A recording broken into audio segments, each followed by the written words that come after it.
Hello everyone. बेटा आज हम करेंगे अपना chapter 5 presentation of data, textual and tabular presentation. तीन मेथड्स होते हैं प्रेजेंटेशन ऑफ डाटा के।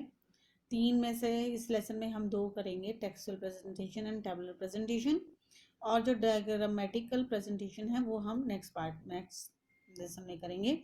First of all, presentation of data क्या है? The presentation of data means exhibition of the data such a clear and attractive manner that these are easily understandable and analyzed। Presentation of data का मतलब है कि data को इस तरीके से क्लियरली प्रेजेंट करना, अट्रैक्टिव मैनर में प्रेजेंट करना कि उसे आसानी से समझा जा सके, आसानी से एनालाइज किया जा सके। I repeat, the presentation of data means exhibition of data in such a clear and attractive manner that these are easily understood and analyzed। कि डाटा को आसानी से समझा जा सके और वो समझ में आ जाए, एनालाइज किया जा सके, उसका विश्लेषण किया जा सके। in this class we have basically, or there are many forms of presentation of data, of which of the following there are three are well known। वैसे तो बहुत सारे तरीके हैं प्रेजेंटेशन ऑफ डाटा के, लेकिन हम यहाँ पर केवल तीन के बारे में ही पढ़ेंगे। Textual presentation, tabular presentation and diagrammatic presentation. First of all, textual presentation. In textual presentation data are a part of the text of study or a part of the description of subject matter of the study। Such a presentation is also called descriptive presentation। Textual presentation को हम descriptive presentation भी कहते हैं क्योंकि हमें उससे instant information मिलती है। This is the most common form of data presentation when the quantity of data is not very large. जब डाटा क्वांटिटी बहुत ज़्यादा नहीं है तो हम इस मेथड का इस्तेमाल करते हैं। Here are some examples। First example, in a strike call given by the trade unions of shoemaking industry in city of Delhi।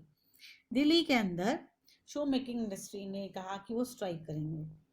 Next day 50%, यानी कि जिन स्ट्राइक थी 50% वर्कर्स जो थे वो फैक्ट्रीज में काम करने के लिए पहुंचे, यानी कि आधे ही लोग काम करने के लिए आए। दूसरा, ओनली 2 आउट ऑफ 20 यूनिट्स हैं शूज मेकिंग की दिल्ली में। मान लीजिए 20 फैक्ट्रीज थी, उन 20 फैक्ट्रीज में से 2 फैक्ट्रियां ऐसी थी जो बिल्कुल बंद हुई और बाकी 18 के अंदर नॉर्मल वर्किंग होती रही। तो ये हमारा टोटली बेस्ड है टेक्सचुअल के ऊपर। Survey conducted by a non government organisation reveal that, एक गैर सरकारी संगठन ने एक सर्वे किया और ये पता लगाया कि पंजाब के अंदर जो पल्स ग्रोइंग एरिया था जहां दालों की खेती होती थी, उस एरिया में प्रोडक्शन जो है वो 40% तक डिक्रीज हो गया है, यानी कि अब वहां पर प्रोडक्शन कम हो गया है। जबकि जो राइस और व्हीट प्रोडक्शन एरिया है वो 20% इंक्रीज हो गया है इन 1991 टू 2001। 10 सालों में जो दाल उत्पादन वाला एरिया है वो तो कम हो गया है और जो गेहूं और चावल उत्पादन का एरिया है वो बढ़ गया है। ये टेक्सचुअल प्रेजेंटेशन है, इसमें टेबुलर प्रेजेंटेशन नहीं है, टेबल नहीं बनाई गई। नेक्स्ट है सूटेबिलिटी। टेक्सचुअल प्रेजेंटेशन कहाँ सूटेबल है? Normally suitable when the quantum of data is not very large. जब डाटा बहुत ज़्यादा बड़ा नहीं होता तो वहाँ पर टेक्सचुअल प्रेजेंटेशन का इस्तेमाल होता है। A small volume of data presented as a part of the subject matter of study. जो डाटा होता है वो स्टडी का सब्जेक्ट मैटर होता है, यानी कि इजिली उसको हम वहाँ पर एक्सप्लेन कर सकते हैं।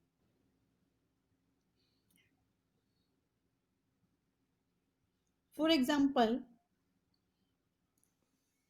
किसी ने कहा कि गोल्ड प्राइस जो है वो आसमान छू रहे हैं, ठीक है। A statement like price of gold has risen by 50% during the financial year सन 2011 में 12 में हमारी जो गोल्ड की प्राइसेस हैं वो 50% तक इंक्रीज हो गई हैं, is much more meaningful and precise. तो ये मीनिंगफुल है क्योंकि इससे हमें क्लियर हो गया है कि हमें क्या इंफॉर्मेशन देना चाहता है जो इन्वेस्टिगेटर है। One need not support the text with volumination data in the form of tables or diagrams when the textual matter itself is a very small and includes only a few observations. Indeed, textual presentation of data is an integral component of a small quantitative description of phenomena.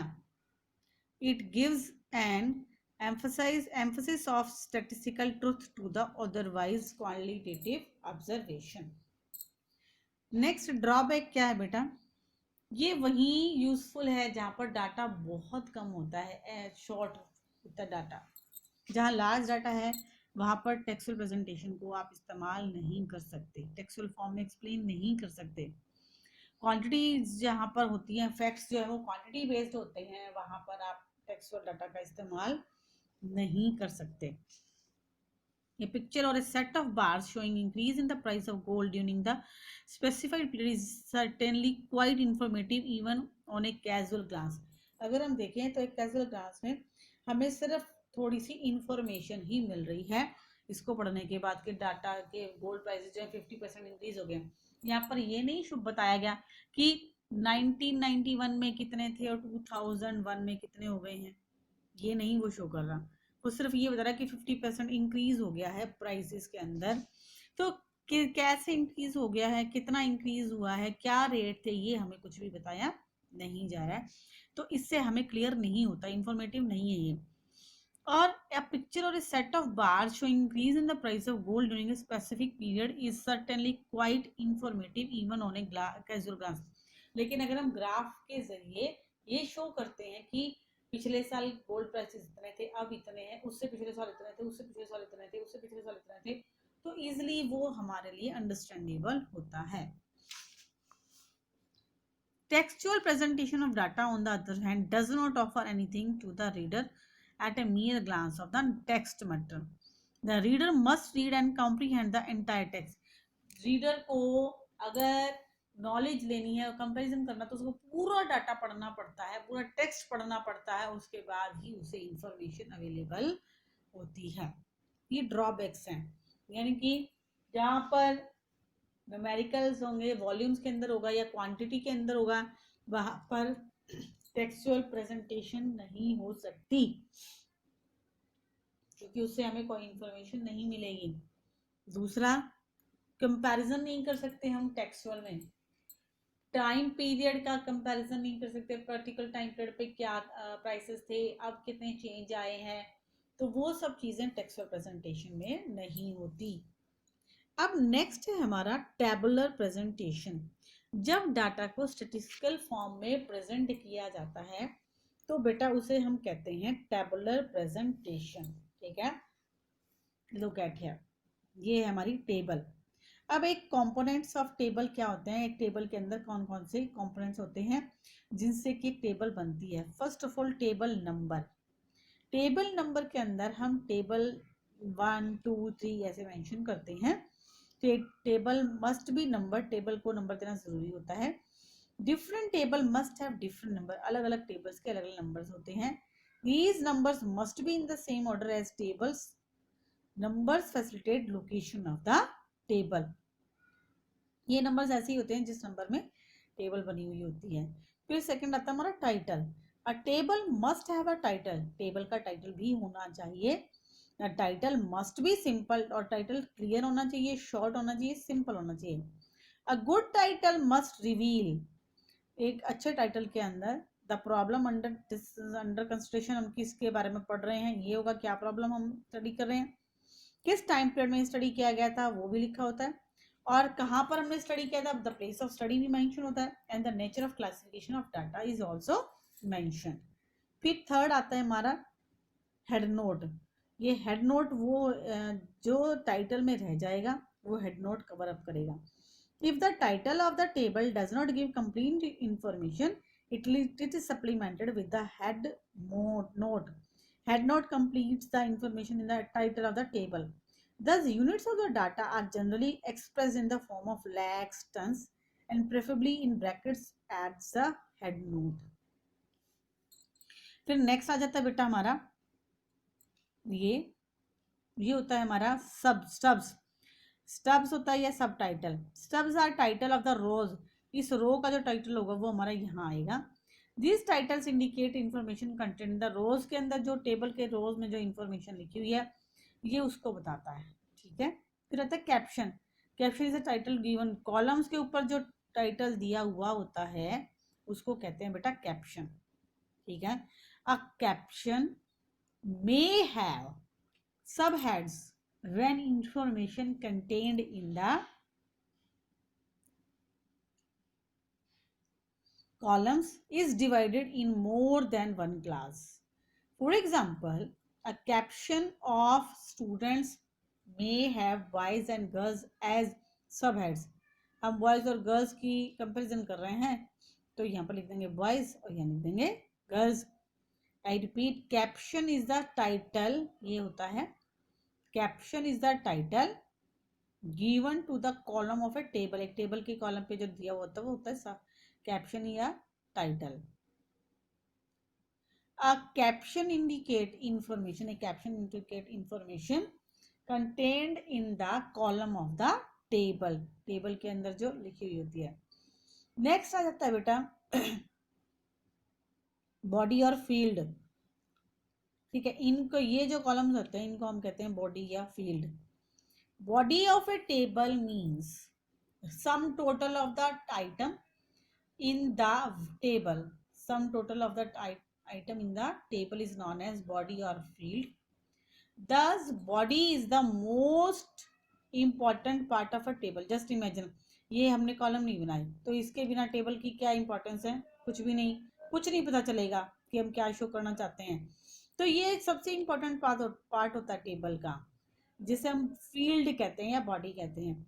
It indicates, ये बताता क्या है? It indicates values of the various items in the table. Each item in the body is called cell. ये बताता है various item in the table. Table के अंदर items कौन कौन से हैं. Each item in the body is called cell. Her item जो है बॉडी के अंदर उसको हम कहते हैं सेल. ठीक है. लिखिए सेल 1, सेल 2, सेल 3. फिर आ जाता है बेटा फुट नोट. अब फुट नोट क्या है? जब हम सेकेंडरी डाटा को यूज करते हैं, किसी और ने जो डाटा कलेक्ट किया था उसको हम यूज कर रहे हैं, उसको हम कहते हैं फोर नोट. जब हम सेकेंडरी डाटा का यूज करते हैं तो हम फुट नोट होता है clarification of the reader. These are generally given when information in the table need to be supplemented. फिर से देखेंगे. footnotes are given for clarification of the reader.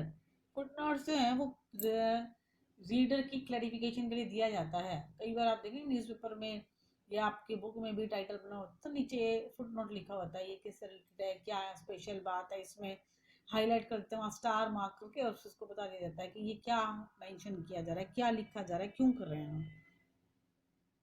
फिर है सोर्स. जब हम सेकेंडरी डाटा का इस्तेमाल करते हैं, जब हमारे डाटा का सोर्स सेकेंडरी होता है या टेबल हमारी सेकेंडरी डाटा के ऊपर बेस होती है तो हम सोर्स को लिखते हैं. लास्ट कॉलम आ जाता है हमारा सोर्स का. ठीक है. When tables are based on secondary source, source of the data is to be given. Source of the data is specified below the footnote. Footnote के नीचे हमारा सोर्स ऑफ डाटा लिखा होता है. It should give name, name of the publication and publisher. किसने छापा, कहाँ पर छपा, ये इसमें लिखा होता है. ईयर ऑफ पब्लिकेशन होगा, रेफरेंस पे होगा, पेज नंबर एक्सेट्रा, सब चीज़ इसमें मेंशन होती हैं. तो आप इसको देखकर प्रैक्टिस करेंगे और एक डाटा ये टेबल जो है वो प्रिपेयर करेंगे। एग्जाम्पल भी साथ में ही है, क्लियर।